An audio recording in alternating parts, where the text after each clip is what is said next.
little bit early, but let's wait if like for some more people to log in. We'll start shortly after 10 o'clock.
Thanks all for logging in.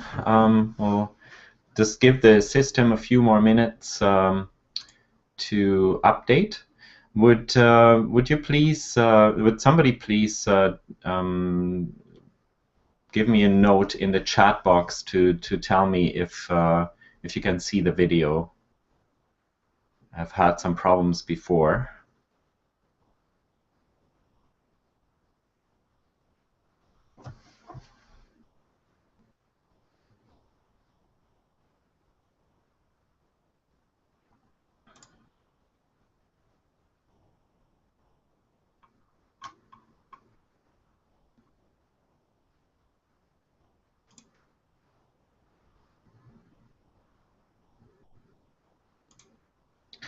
I hope you're all seeing the video. Welcome to the webinar about CASL, the Canadian anti-spam legislation. Oh, there's the... Okay, thank you for checking in. So before we get started, just a few housekeeping items about the webinar. You all muted, so you cannot talk with your microphone, and we don't have any feedback with so many people attending. But you can always put your questions into the chat box, and I will attempt to get to them in between and definitely afterwards, after the webinar. I know there are always many questions, and I hope I can answer as many as possible. Let's go. Let me switch over to the slides, the screen share. Doing that. And I can see the slides, so you can see them too. I hope the frozen thing is not going to be any issue. I see the audio coming through and the slides as well. However, I will email all of you the slides and the links after the webinar. And since you have expressed interest in this webinar, I can send you one email, by the way. I will not add you to my mailing list, as that is against CASL. So we are talking about the Canadian anti-spam legislation today. And a quick word about me. My name is Fritjof Petscheleit. If you want to pronounce my first name, you turn the fridge off and say it quickly. I'm a business consulting. I help businesses with their digital media presence, build websites, I do a lot of social media training, some outsourced social media, and I also counsel people on email marketing, since I believe this is an important social media tool. Let's dive in. So you will receive a copy of the slides and a handy CASL checklist to just as a reference after the webinar. But I have to caution you, I am not legal. I don't have any legal training. So all of the statements that I'm making today are based on the information I'm getting from the lawyers at Constant Contact. I'm an official accredited local expert for constant contact. However, all of those regulations that we're touching on apply to all of the tools that you might be using. But I'm not a lawyer, so if you have any further legal questions, please consult a lawyer that specializes in contract law. What are we going to talk about today? We are going to look at CASL and some of the key terms. We are looking at considerations for US companies and nonprofits. And we're looking at not necessarily at the law only, but also what are we going to do with this law. This is a very hands-on law, but this is we still need to make sure that we take all the necessary steps to be compliant and not to be seen as a spammer.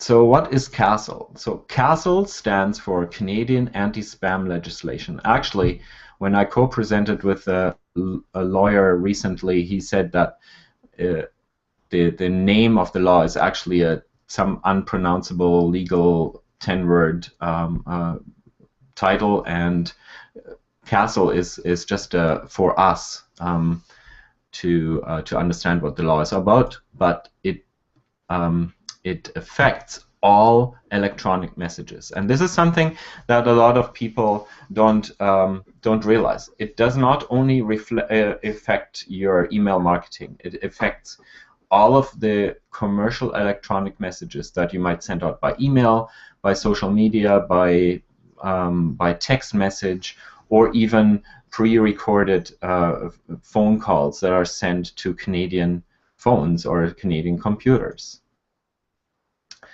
And so that's very important to see. So there are some terms that we have to talk about. The one is consent. So as of July 1st, we have to have consent for sending messages to potential clients. Obviously, consent is permission to contact them with your electronic messages, commercial electronic messages. So there are two types of consent available, or like in the law. And I'm not quite sure why this. Oh yeah, there it is. The most important one to remember is express consent. So that's a clear permission obtained electronically, orally, or in writing, but documented, that the contact is okay with us sending them commercial emails. And a commercial email, by the way, or a commercial message, by the way, is defined in the law as a message that a reasonable person can suspect is commercial in nature. So anything that a reasonable person can suspect that they are going to, it's going to lead to them spending money. Implied consent is kind of this step in the middle. So sometimes, and we'll get into this later on, sometimes you have consent, or you can assume that you have consent. This implied consent has an expiry date, expiry time, and we'll get to that later on as well. It's usually 2 years. In some circumstances, it's 6 months. But let's focus on express consent first. So the best way, or the way to get express consent, is that you have to clearly indicate that you're asking for permission to send electronic messages. You have to clearly indicate who in what organizations is requesting permission. And if you're hiring somebody else to do your marketing, that has to be clear as well. I'm having some problems with the slides. So you have to tell possible contacts that they will get from you and for how often. So you can't have somebody people sign up to your monthly newsletter and then you're sending an offer twice a week. So it has to be clear, or people have to have the option to choose one or the other. You have to tell possible contacts that they will be able to unsubscribe, and this is something that is new and that not everybody has in place at the sign-up stage. We all know the signature in professional email newsletters, the possibility to unsubscribe in the footer, but this unsubscribe notification has to be in the sign-up form as well. You must include a mailing address for the business and one electronic way of contacting you, an email address, a website address, or a phone number. Even if it's logical, even if you have that on your, if people are on your website, you still have to put that information into your sign-up form. And the good news is, once you obtain express consent, it's good forever unless somebody opts out. So you don't have to worry about that. So what about implied consent? So implied consent basically happens if these three, or mainly these three things occur. So you have exchanged business cards at a conference, or a networking event, and you have told the other person that you're going to send them an email. So in this case, you do have 2 years to email those people until you have to move them to express consent. Little tip from me for that: it's a lot easier to keep track if your first email that you're sending them is an offer to send to sign up to your email list online, so that you have express consent. The other things are customers that make a purchase or supporters that make a donation. So every time somebody, for example, pays for your annual membership, this 2-year section realized that the clock starts new every time money has exchanged hands. The same thing goes for entered into written or electronic contract. So that's the same as exchanging money. There are some other forms of implied consent. One is a referral. You can send one email to somebody that you're referred to, but the email has to clearly state who is referring you, and both of you have to know that person.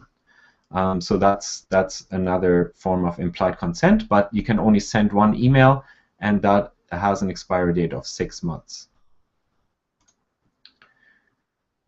So again, the implied consent starts with the initial consent. So somebody paying my invoice today, and it ends in 2 years. And every time there's money or a contract signed again, the clock resets.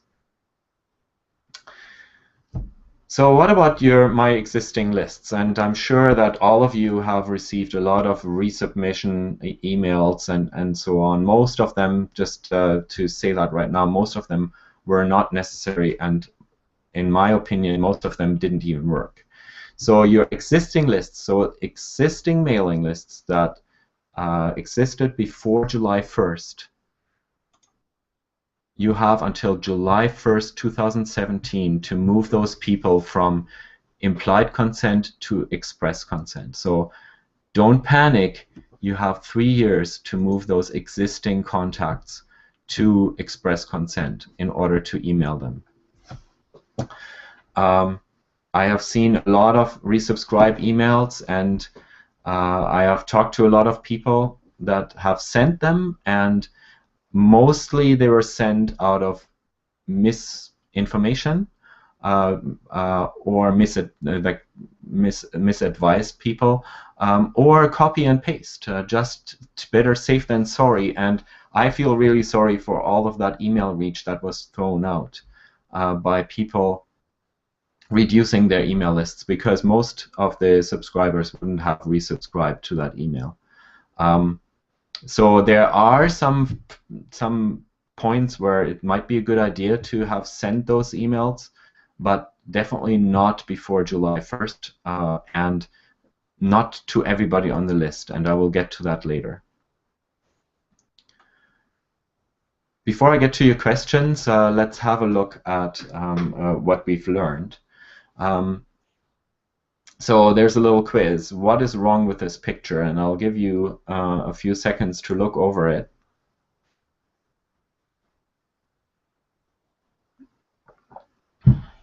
So there are several things wrong with this picture.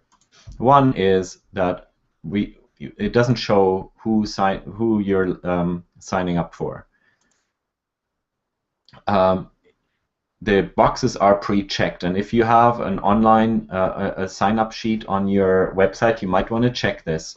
The boxes for the mailing lists cannot be pre-checked. So this is an opt-in law and not an opt-out law. It's one of the major changes of this regulation. And there's no notification that you can ever unsubscribe, and there's no way to contact the business. Even if it's on your website, you still have to make sure that it's easy to see how to contact the business. So this one would be a right one. So it has a logo on there, or it says who I'm signing up for. I can check different options or one option, but I have to check in. The contact information is easy to find, and the fine print makes the unsubscribe option and process very clear, and it actually works. The law actually says that it's just saying that it unsubscribes doesn't really count. You have to make sure that it actually works. So what about addresses that are not gathered online? So at a point of sale, or with a guest book, or at an event, or something like this. So this is still a great way of collecting email addresses, but here again you have to have all of the elements included. So you have to have the who am I signing up for? You have you need to tell people what they can expect, how often, and what kind of material they're getting. The address information is clearly to be seen, and one way of contacting that business electronically. This is totally fine in terms of CASL, but please make sure that you also keep copies of the sign-up form and people signed in, because you have to document that you're complying with the law. Just gonna check if there's any questions. Yeah, somebody said opt-in is already checked. That's a good answer. Don't see any questions right now. I will get to your message, to your questions later on. Going back to sharing my screen. No, it's turning off my screen. All right. So when does CASL apply? So this is actually a very interesting slide, because CASL doesn't always apply. So we can ask the questions, is the message electronic? So the direct mail that you're sending or anything that is not electronic, it's out of the scope of CASL. But if it's electronic, do you and the recipient have a personal or family relationship? So this must be a fairly small, short personal relationship. So anything like your second cousin once removed is not going to help. Or the personal relationship also has to be documented. So if that is the case, CASL does not apply. Is the message sent or received from a computer system in Canada? So if you are in the US and you're sending your messages only to the US, the Canadian anti-spam law does not apply. And the US laws are not updated to this level yet. Is the communication considered commercial activity? And this is something that a lot of people have problems with, because because often we send messages and we don't really mean them commercial, and sometimes they are not commercial. My emails are not always commercial in nature, but there might be some that are, or that could be seen as such, and it's important to make sure that we're in the clear for that. So if you're sending out, in my opinion, if you're sending out an email inviting people to your free webinar, as such, that is not a commercial message. But if you are selling anything in this webinar, then a reasonable person could expect that this is a commercial email, because you're going to be motivated to buy something. So that area is really hard to define until we get some examples of the CRTC rulings. But better safe than sorry applies in that case. So get permission to send those emails. So I just before this webinar, I read an article about the fact that on July 4th, the CRTC had already received over 1,000 complaints about CASL violations, and they are checking into it. I'm not quite sure how they're going to do that, but the CRTC is working on how to do that. So what happens if I don't comply? And I'm not saying that the Canadian legal system is coming after all of us small marketers, but it's important to know that this is actually a serious business. So sole proprietors can be fined up to $1 million, corporations up to $10 million. And please be aware that this law, you're on the hook for this law even if an employee violates CASL in your behalf, or a marketing agency that you're hiring is not following CASL rules. In the end, you are responsible as an officer of your company. So please make sure that whoever you are entrusting with your electronic messages is aware of these regulations. So there are two key dates to keep in mind. One is already passed, is July 1st, CASL goes into effect. And July 17th, the grace period for CASL compliance expires. So at that point, people can actually sue you, and the possibility for class action suits comes into play. So what about CASL for US companies and nonprofits? And I've noticed that in previous webinars that there are some American participants in the webinar, so this is for you. So CASL applies to US companies anytime a contact has a Canadian email address. And obviously the designer of this slides didn't know that some Canadian email addresses have a .com ending or other endings. So the .ca is not a really good indication. If the contact information that you receive says that that person is in Canada, so our postal codes look different, mailing address is quite obvious, and the area code for the phone number is a good indication. And if you are an online person, the IPs of the sign-up addresses, so the indicator of the computer that signed up to your list is a dead giveaway as to where that computer is located. There are some differences between the new law and the old law and the laws that are applicable in the US. And here are some interesting comparisons.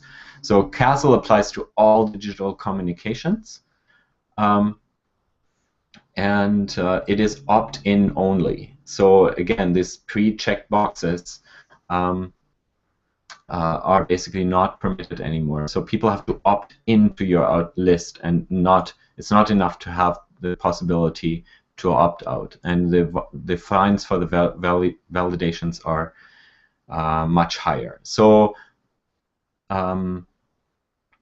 both laws state that you clearly identify the sender and contain an unsubscribe mechanism.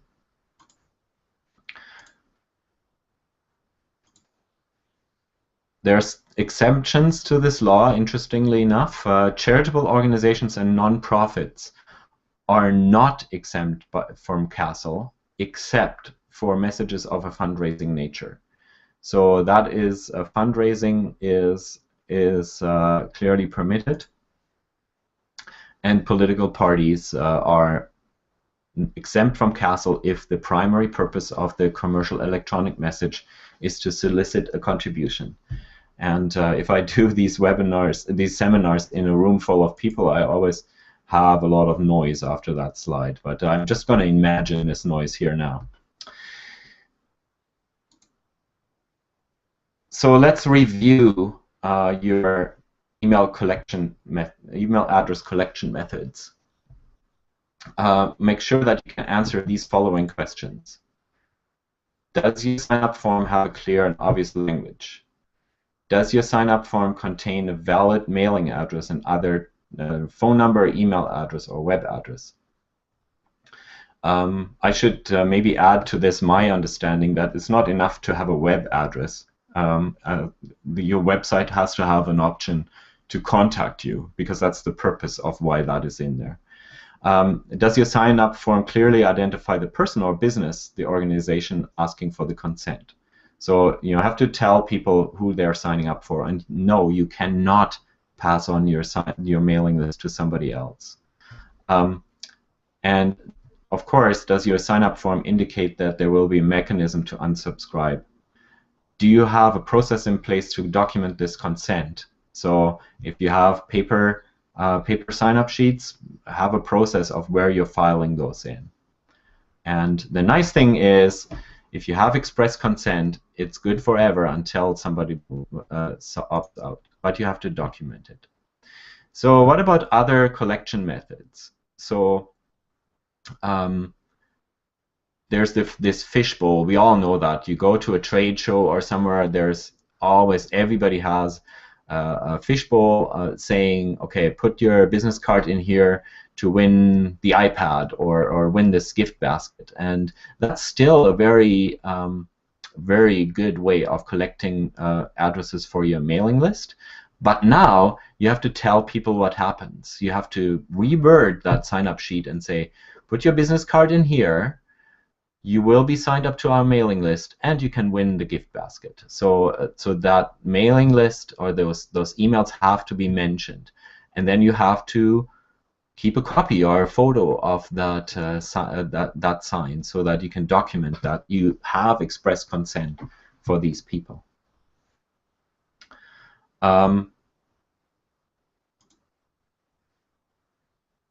So this is kind of a checklist, and I won't talk about this too much. This is a checklist of your email collection methods, and we've gone through this a couple of times, but you can review that when you get the slides. Also this.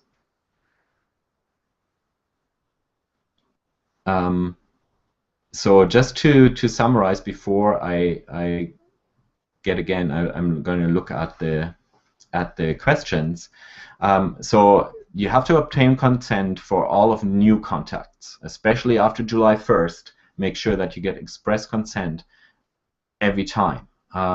Yes, implied consent still works, but make sure that, especially on your email marketing list, there is express consent. And for your existing contacts, send the people that you don't have express consent for a resubscribe email sometime in the next 2 or 3 years. So that's really key, and the sooner you start, the better.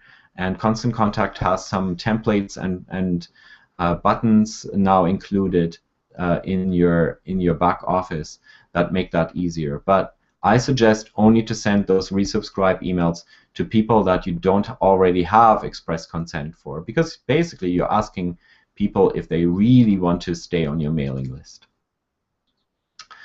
Make sure that your ongoing communications have the appropriate information. So make sure that it clearly states who this email is coming from, or who this communication is coming from. That you have a mailing address and an unsubscribe link in there. If you're using an email marketing tool like Constant Contact, it's really easy, but other communications, you have to manually put it in. And again, Constant Contact is a great tool. Other than, like, outside of the award-winning support that you're receiving, you will also receive a new website sign-up forms, a soft confirm link, an update your profile email, and a confirmed opt-in email.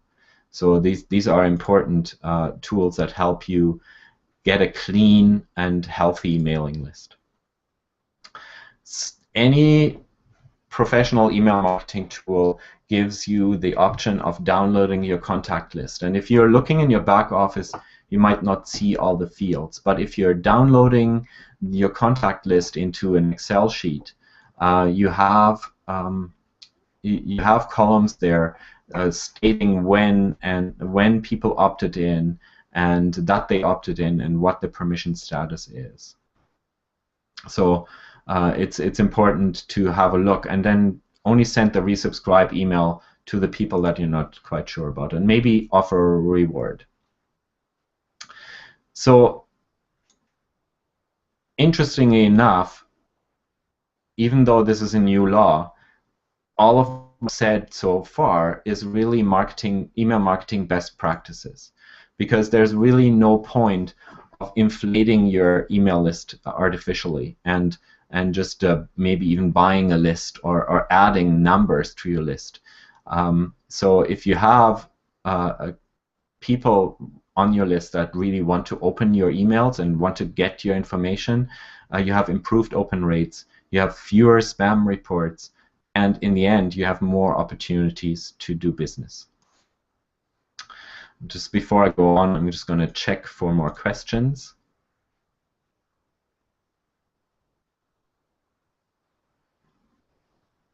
Okay, there's one question. If we have received express consent on paper sheets, but those paper sheets did not have an opt-out information, are those sheets still valid as express consent?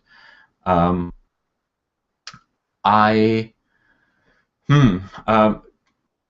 so I'm not a lawyer, so I think you should be fine. I say that because especially if your sign-up sheets after July 1st changed. So what the CRTC has stated that they will not persecute you if you have made all reasonable effort to comply with CASL. If you've done everything you could to comply with CASL, but under investigation you're found to have violated one little rule, you're going to be fined. So I would receive these express consent paper sheets. Like I would document that you have them, and they should be fine.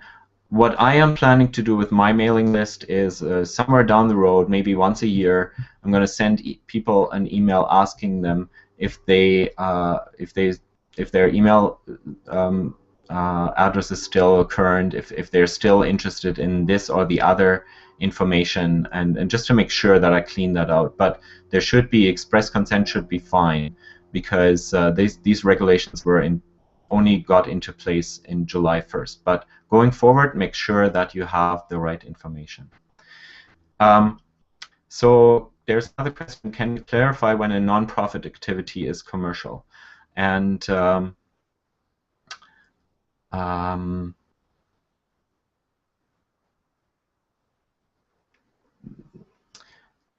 the commercial is any time a reasonable person can expect that there is money exchanges hands. So, for example, if you're selling tickets, that is not necessarily a fundraising. Even if it's to a fundraising event, I would say that's not necessarily a fundraising email. But there might be actually. I just got an article about this just yesterday from a friend, and I'm going to add that link to that article to my follow-up email, so that you have it right there. And there's a question that was already answered. Thanks, Cornell, for answering Neil where to find the information.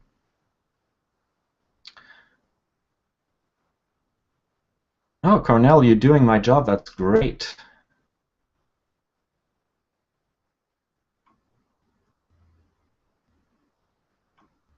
Okay, I'm going to check into the questions later on. Thank you, all of the people that have answered the others. And I hope that I can answer. Otherwise, you can always, if I didn't answer your question, you can always answer.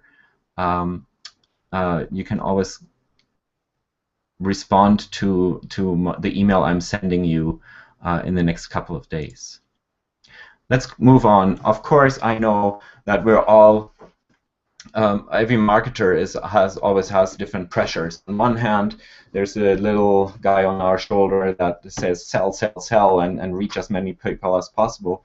And on the other hand, there's the angel on the other shoulder that says, but you have to do it all above board. So I do realize that, and so I have compiled a few tips outside of email marketing, or relatively outside, but about CASL that might help you with this. So one golden rule is never ever use your regular email for newsletters. There are many other reasons, and this is a very old slide. I've used that many times. There's other reasons for using a professional email marketing tool like Constant Contact, but using your Outlook or your webmail address for larger email chunks is really dangerous.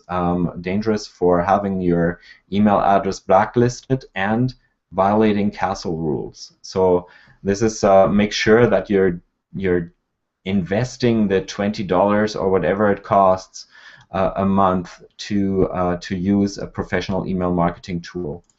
And you can use that for more things than just newsletters. I've written several articles around this law on my blog. My website address is businessbluebird.com. So there are several articles on there. One that tackles LinkedIn. And LinkedIn, for example, all the social media platforms have said, well, we're okay because people have to actually opt in to see each other's messages or receive each other's messages. And that is certainly true for LinkedIn as to sending messages to connections. It's also very easy to opt out of those.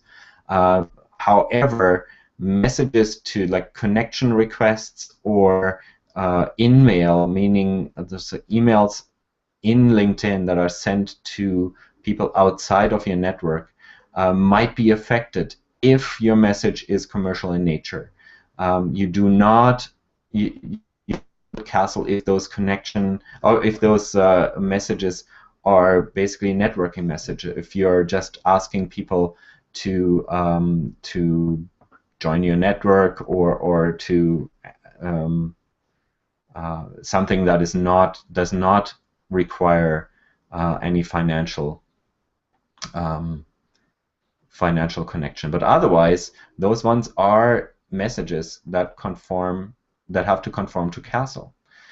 Same thing goes with Facebook. This post has gotten me into a lot of trouble with other marketers, but make sure that you know that I'm not Facebook. I don't do the regulations, but in my interpretation of the CASL, using a Facebook profile for your business for commercial messages means breaking CASL rules and Facebook terms of service. So feel free to comment on my blog if you have any questions about that.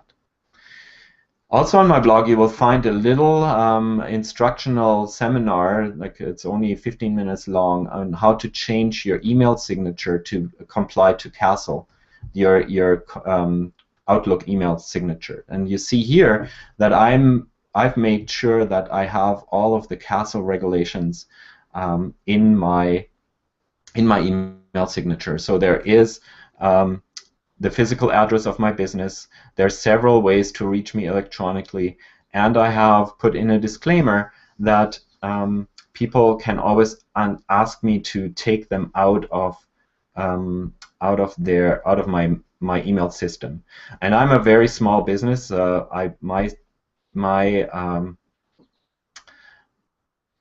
My ways of doing that are fairly simple. If you're a larger organization, you might have to use some software tools for that. But basically, I have even programmed in, if you click on that unsubscribe word, a new email will be opened that unsubscribe in the subject. A lot of people still have questions, even though I've been doing these seminars for 2 months now on a weekly basis in different shapes and forms. And so what I have set up is what I call the CASL audit. Basically, what I'm doing is I review all of that, what we talked about today, and I offer you a 30-minute telephone consultation about your email marketing and your social media marketing and in regards to CASL. Last offer I'm going to send you is my offer as a constant contact reseller. It's basically a package that is worth over $400, and if you sign up to a paid account in Constant Contact by July 31st, under using my email and my web address, and I will send you that in that follow-up email, you will receive an ebook, How to Grow Your Email List. I will help you set up the first campaigns, so basically match the branding of your website and your logo and so on to your templates. I will give you 50% off the first month. Please make sure that you use my link for that, because this is not a Constant Contact offer. That's one of mine. I will throw in the Bluebird CASL audit. There's another value of about $100, and the ebook I also mentioned. So that's that. That offer. If you have more questions, the last slide that you're going to get is it has all of that information, has this phone number 866-433-8499 for questions regarding CASL to Constant Contact, or you can simply go to constantcontact.com for more resources. So I'm going to go back to your questions, and I'm going to go through and see if I can get those. Thank you for anybody that doesn't want to listen to the answers to the questions. Thank you all very much for coming. I hope you got some value out of this, and I hope I dispelled some of those myths out there, and I hope I saved you from sending unnecessary resubscribe emails. Please feel free to send me your questions via email, or contact me on my Facebook page or on Twitter, or I make it my business to be very approachable. So I'd love to chat with you and love to help you out with anything around digital media. So I'm just going to try to scroll here to those questions.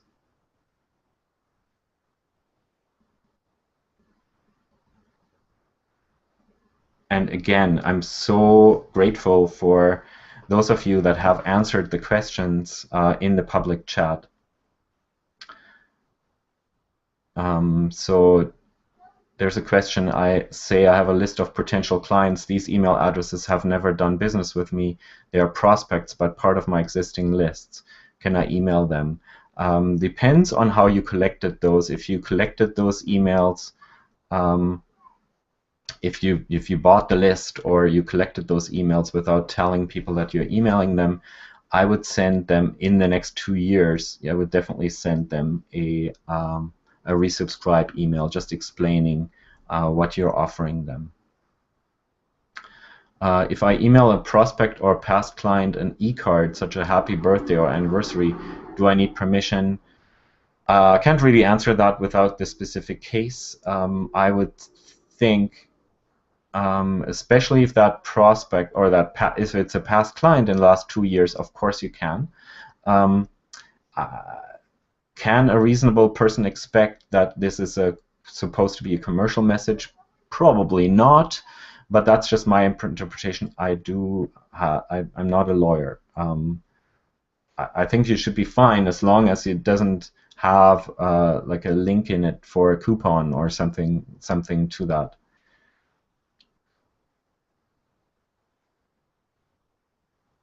Yeah, Cornell is awesome. I hope I'm not mispronouncing your name. So do I send a request, they do not open it? Can I keep emailing them until July 17th? Okay, so this is something that is important. If they are, no, you cannot email them. You can only, if you just got that, for example, you got that email from a recommendation, from a referral, for example, you can send one email and not keep emailing them. And the July 1st, 2017 rule only applies to mailing lists that existed before July 1st. So that I would be very careful with that.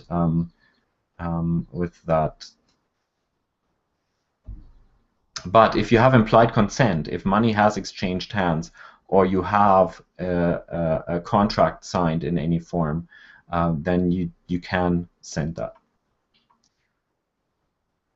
If you do not have implied consent, you may not contact. Oh yeah, that's an answer. Sorry.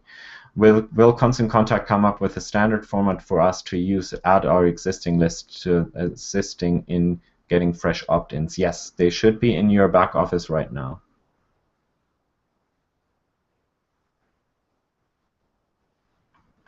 And you guys already figured that one out. Non-profit, I've attempted to answer.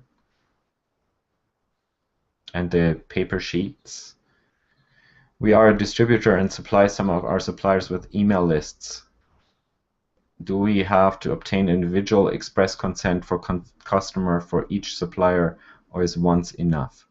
Okay, I'm not legal counsel, but this probably already violates pre-existing privacy laws. You cannot just give somebody an email list. That's definitely something that you need to consult a lawyer about. But in my understanding, you cannot pass on your email list because people have not signed up to your supplier's email list, but to yours, unless you state each individual one.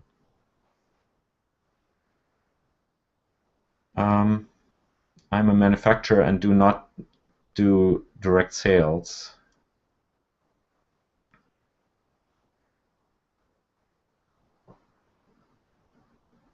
Okay, I'm sorry, I need to read this. The products are only sold by dealers and some retail chains. People email us frequently to get product suggestions or advice. I have been adding them to an email list, but I have not yet invited them to sign up for our newsletter. Our newsletter offered product information, no call to action for sales. Can I send them an opt-in email? I would suggest to send them a friendly opt-in email. Basically telling them that you would love to send them more information. It's maybe more best practices than the law. I think this is really a great service you're offering. I would not rely on the fact that your messages are not commercial because you're in the end, as a manufacturer, you're making money on those purchases, so that wouldn't hold up in court. And it's nice to have that newsletter option, as long as you tell people that they're signing up to the manufacturer's email and not the dealer's email. So I think that's probably a wise decision to send them a subscribe email, and that way you also have a clean email list for people that actually want to receive your information. There's no benefit for you to send people emails that they're not interested in. Pamela asks if create a Word template for all of the information required for express consent and put it into our sales contracts, will that be acceptable? I would say as long as you have people opt into your list, basically people initial that they want to be on your list, but then you have to collect and document those sign-ins. So you have to make sure that you're getting a scan or a copy of that contact and file it away. So just in my understanding, just simply in the small print somewhere saying, oh yeah, and you will be added to our mailing list is not enough, because that is not opting in. So make sure that people need to check in the field or add the email address they want to be mailed at, so that you have that clear consent. If the customer completes our form online asking for information, but is that implied consent to send them a newsletter each month? No. If you can answer inquiries, of course. You can answer inquiries, and but it's not implied consent unless they have bought something. So I would not say that it's implied consent. You can send them one answer, and in that answer can be a part of that answer can be, and if you want to have our newsletter, please sign up here, and document them through that. So you can send one answer for that inquiry, because people are obviously interested in that, but you cannot send them a newsletter each month. There's also, okay, let's see. We are a hotel and we send out email to rate us on TripAdvisor and our review websites. We have added a sentence in our guest registration card. Is that a correct way of taking on this consent? Again, it's similar to that contract. If you have on your guest registration, if you have people initial or put in their email into the form to send them messages, that would be express consent, but make sure that you're keeping those copies.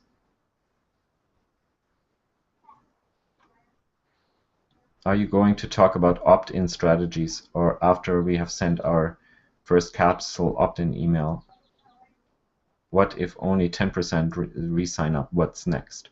Yeah, so that's a very good question, and that's actually, thank you for giving me a number. This is actually a very dramatically low number. That's worse than I expected.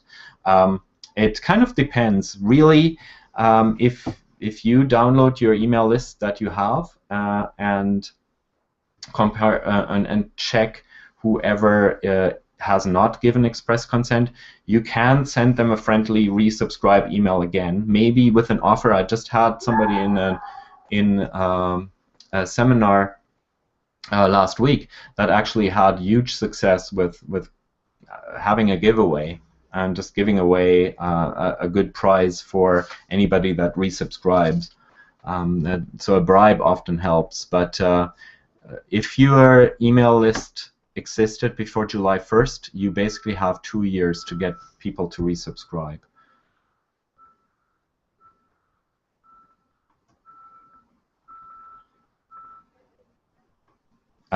This was fantastic. Thank you very much. This webinar is archived anywhere. Yes, it is. I will send you the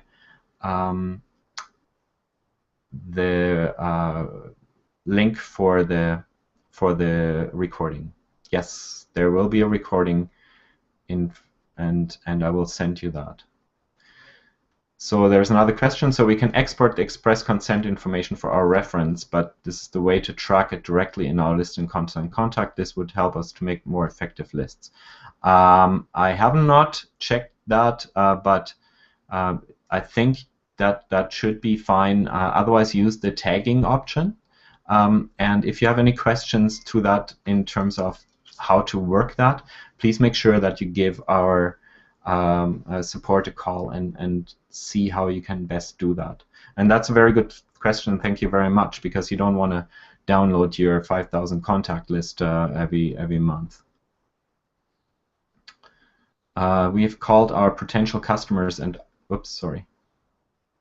We've called our potential customers and asked purchasing department. People may have changed companies, but we have their contents from past. Basically, as far as I understand, for email marketing, the consent stays with the email address. So if you have people on your mailing list that have changed email addresses and they're still receiving the emails on their old one, please ask them to update their email information. And if they do, then you have express consent. I had a health ministry team for my church, and we have over 200 contacts, family, friends, community members, church members. We gather emails at the cooking schools or health lectures we do monthly. Some events are free, some are by donation, and some our events have a cost. I send out emails via my personal email and constant contact. Am I exempt from CASL? You are exempt from CASL if you are sending the emails as the organization and they are of a fundraising nature. If you're selling products, as my understanding that you are not exempt from CASL, not because, I mean, if you're a nonprofit, that doesn't mean that you're necessarily exempt from CASL. So I hope that I will put the link for the article I mentioned in the follow-up email. I hope that helps you. And please do not use your private email for these emails. You're endangering the integrity of your email address. Just let me grab a drink here.